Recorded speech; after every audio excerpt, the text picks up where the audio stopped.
Бул жерде мисалы көрүп атасыңар, корук зона. Корук зонага жакын. Анан могу техникалардын иштеп атканын өзүңөр көрүп атасыңар. Биз бул жерди 10 гектардан ашуун парк кылабыз. Бул мамлекеттик муктаждык. Бул жерде жашаган мына миңдеген адамдарга парк жетишпейт. Бул жерде жанагындай жакшынакай кылып вело жол, гүл борбору, бул жакта болсо пляж кылып беребиз. Бүт парк болуш керек. Анан элдин баардыгы айтып атат. Эмне үчүн буларга таандык имарат бузулбайт, а башкалардыкы бузулат деп. Бирдей мамиле болуш керек деп. Албетте, сотко беребиз деп атсак, сотто мэрия биз элдин укугун, шаардыктардын укугун коргойбуз. Анан эми коомчулукта дагы бир канча сын пикир айтылып атпадыбы бизгечи. Мындай сүйлөшүп алды деп. Саламатсыздарбы, урматтуу Ош шаарынын кызыкчылыгы деп Facebook баракчасынын 5-нчи имарат бузулуп атат. катталуучулары, зонадагы жанагы Анакеевдин имараты, жанагы Ош Ойл заправкасынын тегереги Касымбек көчөсүндөгү, андан башка дагы бир имарат бар. Жайгашкан Жанагы мурдагы салык Байсан ресторанын бузуу иштери жүрүп жатат. Кишинин каналдын боюнда азыр фамилиясы Соц тармактарга чыккан. Ошол жерде дагы бир кафе бар имарат. Мындай биз менен жең ичине сүйлөшүп алуу бул мүмкүн эмес. Биз бир дагы ишкер менен жанагындай жең ичине сүйлөшпөйбүз. Бул имарат бузулган болчу өзүңүзгө белгилүү. Ар жагынан дагы бир кафе турат.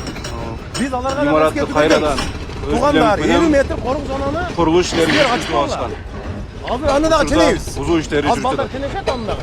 Эгерде 50 метрге жетпесе биз аны дагы эскертүүлөр бузушубуз керек. Анткени бул жерде көп адамдардын имараттары бузулган чындыгында. А бул калып калган эмнегедир.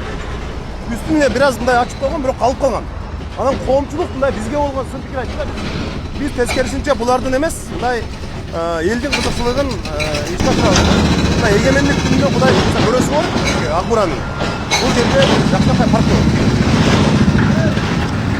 Саламатсыздарбы, урматтуу Ош шаарынын Facebook баракчасынын катталуучулары, шаардын коноктору. Учурда Насирдин Исанов көчөсүндө жайгашкан Байсан ресторанын бузуу иштери жүрүп жатат. Буга чейин соц тармактарга чыккан аталган имарат Ахматбек Келдибековге таандык деп. Буга чейин бул имарат бузулган болчу өзүңүздөргө белгилүү. Имаратты кайрадан өз билемдик менен курулуш иштери жүргүзүп алышкан. Учурда бузуу иштери жүрүп жатат.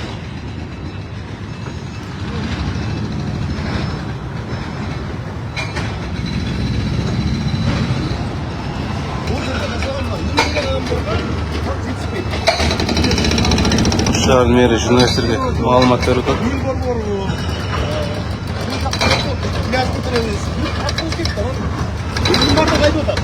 Эмне үчүн буларга таандык имарат бузулбайт, а башкаларды бузулат? Бирдей мамиле болуш керек. Албетте, мен азыр кафе нелер сотко беребиз. Сотто мэрия шаардыктардын укугун коргойбуз. Анан эми коомчулукта дагы бир канча сын пикир айтылып атпады. Мындай сүйлөшүп алды деп. Биз кандай сүйлөшкөн жокпуз. Тескерисинче биз шаардыктардын кызыкчылыгы деп мына бүгүн 5-нчи имарат бузулуп атат.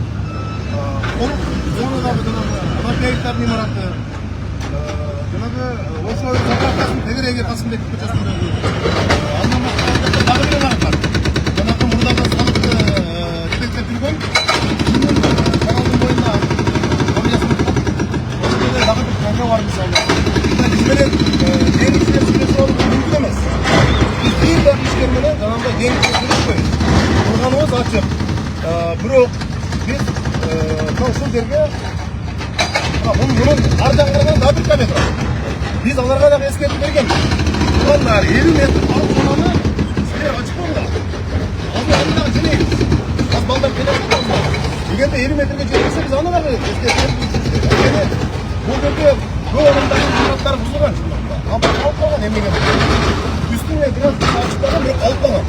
Анан коомчулук мындай бизге болгон сын пикир биз эскертүүчү булардын эмес, элдин кызыкчылыгын мына эгемендик күнүнө Кудай буйруса көрөсү бар. Кубанын сонун бул Ак Буран. Башка парк бар. Корук зонаны да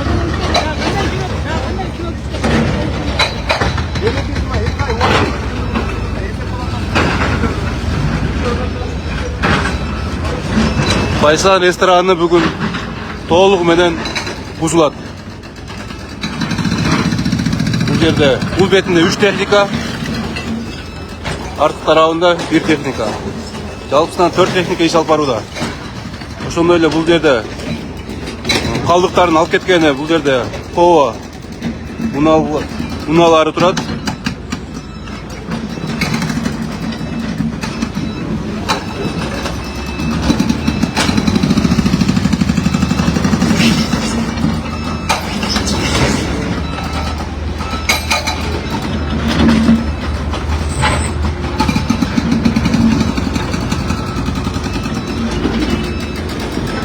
Жарандардын коопсуздугун кароо үчүн бул жерде укук коргоо органдарынан келген милициялар.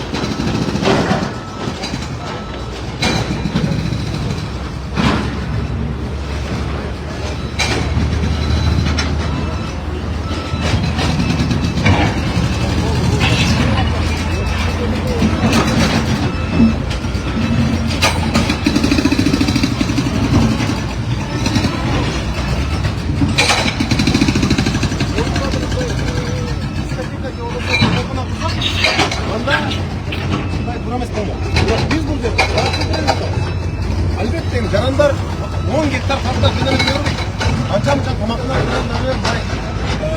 керек. Тамақына тұрған жайларда керек. Бірақ бұл кісілер теректерістері компенсация алмасу жолыменен сөйлесу аяқтағанға чейін еле қайрадан бұлар құрылыс істерін баштап атады. Құрылғаннан кейін, бұзылғаннан кейін қайра жаңа имарат құрылға болмайды низам бойынша. Бұлар ошол бұзылған имараттын үстін реконструкция біз қоя тұрғыла деп жақсынақай сөйлесу lazım. Президентіміздің тапсырмасы бар. Ішкерлер менен қорқытпағылар, жақсынақай сөйлестіреді. Ошол сөйлесу мадыйда бербегенден кейін біз ушундай болуп өтөбүз. Біз эң башында сурандык да, болбой тургула біз компенсация беребиз деп сөйлесип атабыз. Азыр деле. Бирок бул кагаз боюнча, документтер боюнча бул акматка келбей турган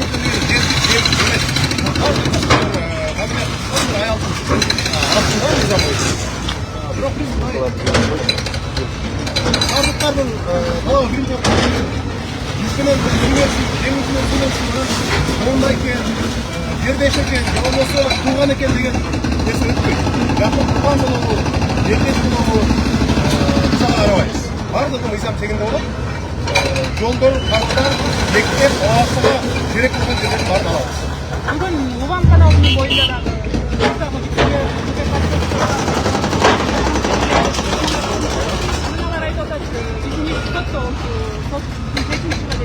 негізі азыр шаарда коркуна кирип калган же суу банкаларына кирип калган айда адийки отуруу бар каралат.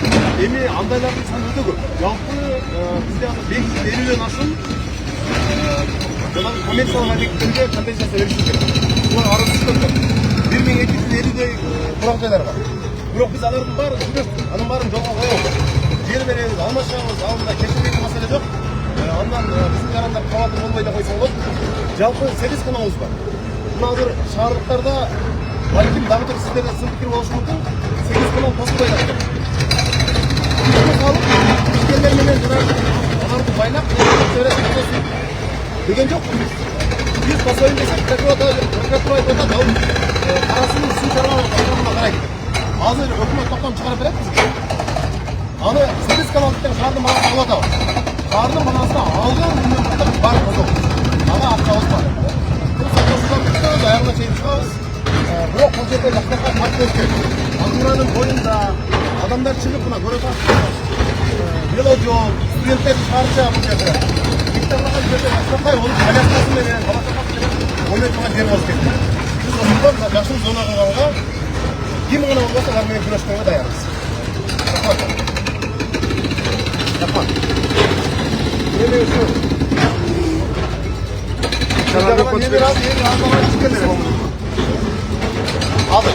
Жанарбайке. Кәдеге бар коюшу.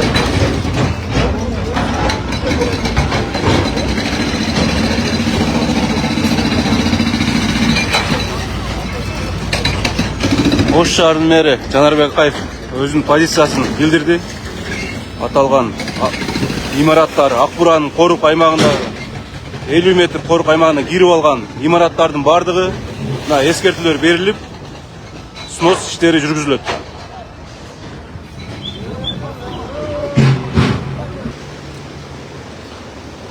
Көрүп турганыңыздардай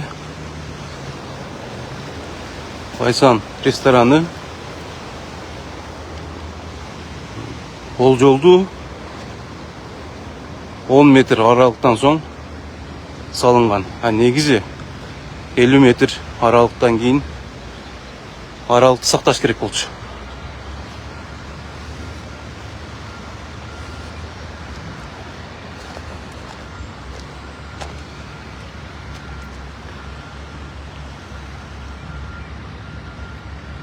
Biz дагы кайрадан байланышка чыгабыз азыр.